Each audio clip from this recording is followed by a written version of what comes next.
vídeo, meus queridos ouvintes. A Bíblia disse, Lucas, capítulo de número 10, verso de número 30. E respondeu Jesus e disse, desceu um homem de Jericó de Jerusalém para Jericó e caiu nas mãos dos salteadores. Verso 31. E ocasionalmente desceu pelo mesmo caminho certo sacerdote, vendo, passou de longe. De igual modo, também um levita chegou àquele lugar e vendo, passou de largo. Mas um samaritano que ia de viagem chegou ao pé dele e, vendo, o moveu de íntima compaixão.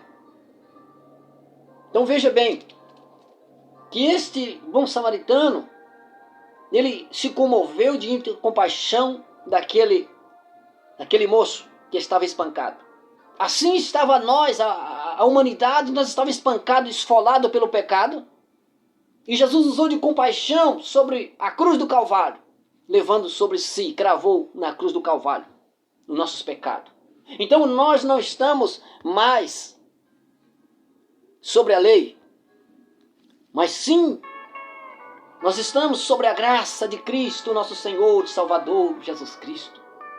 Aí precisamos entender e compreender nas Escrituras, com relação ao dízimo, que é tanto pedido, em boa parte das igrejas, tanto pedido. Mas como eu disse, o dízimo ele só foi inserido depois da igreja primitiva, depois dos pais apostólicos, lá por o século de 8 a 9, que eles conseguiram introduzir. Antes de Jesus, até o século, após a morte de Cristo, até o século 8, 9, não se falava em dízimo.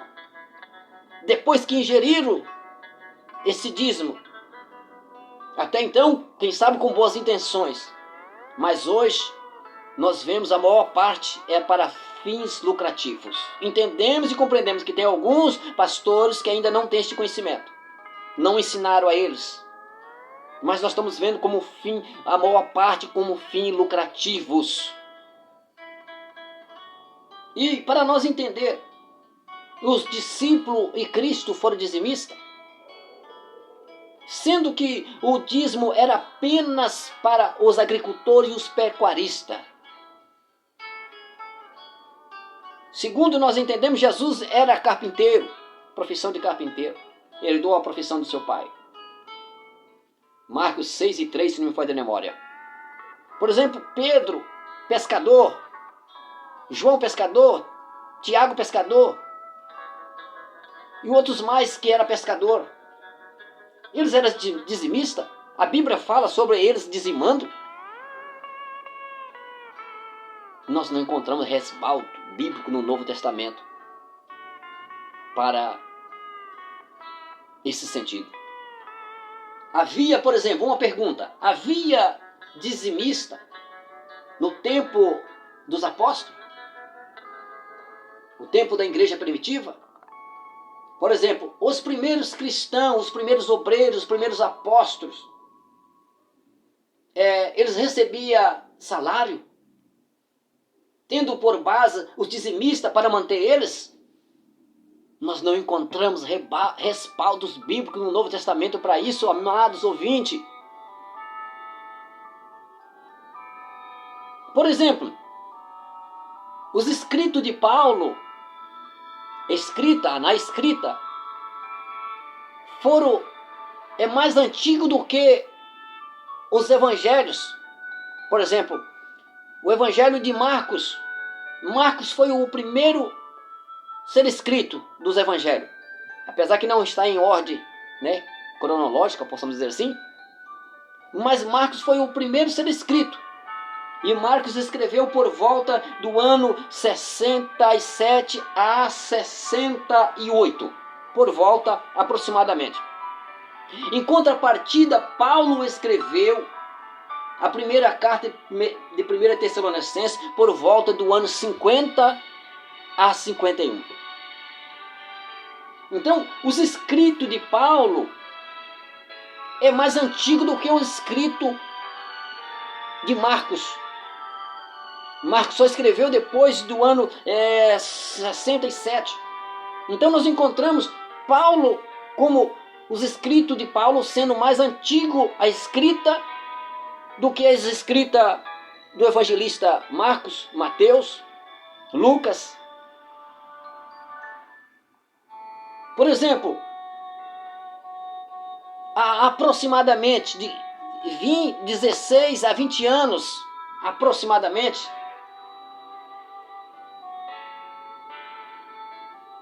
depois da morte de Cristo, aproximadamente de 15 a 20 anos depois da morte de Cristo, que Paulo escreveu a primeira carta aos Tessalonicenses. Em contrapartida, Marcos vai escrever aproximadamente 67, 68 depois. Então o escrito paulino foi primeiro. E veja o que Paulo escreveu aos primeiros Tessalonicenses. Primeira aos Tessalonicenses, capítulo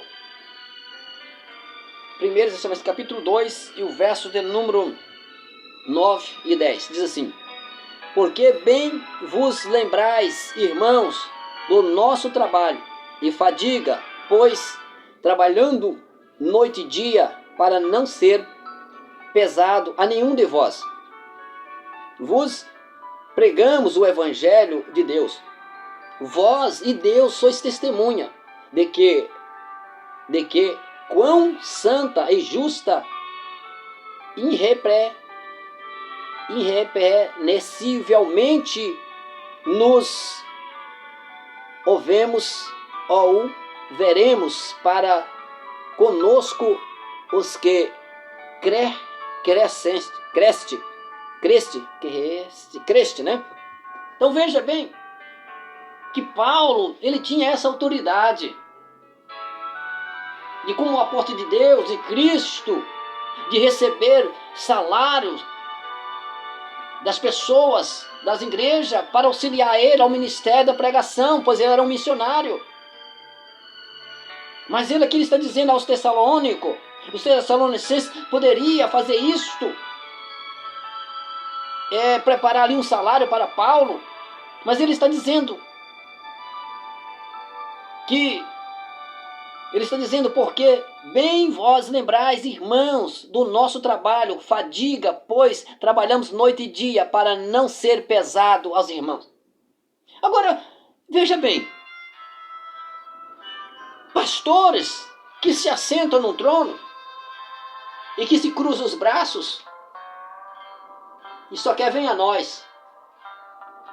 Enquanto você está aqui ralando, sol, serviço braçal, ele se cruza os braços, não faz uma visita,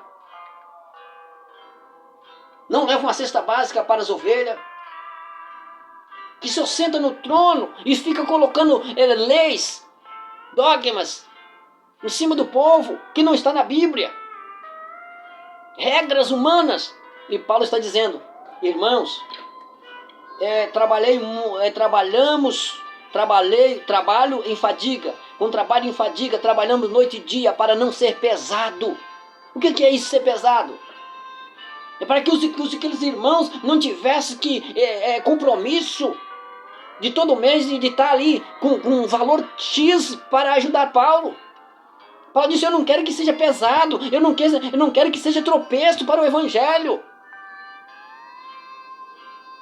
Ele está dizendo, eu não quero que seja tropeço para o evangelho, eu quero que o evangelho seja proclamado, mas se tiver que trabalhar de noite, eu trabalharei, se tiver que trabalhar de dia, eu trabalharei. Agora, pastores que se assentam no trono e que não quer mais trabalhar, e que quer colocar toda a sua família em volta da mesa para receber fins lucrativos,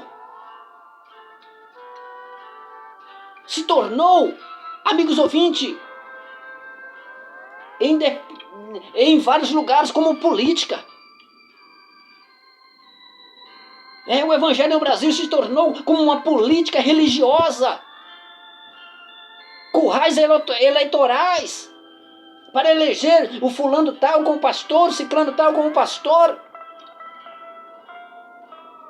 para puxar sardinha para o lado deles. É tempo de nós abrir os olhos e pregar a verdade. Agora nós vemos que, como eu disse, que os escritos de Paulo foram mais antigos do que os 3 primeiros evangelhos. Por exemplo, Mateus foi 58 a 68 aproximadamente. Lucas 58 a 60 aproximadamente depois de Cristo. O Evangelho de Jesus Cristo, segundo escreveu João, 80 a 95 depois de Cristo.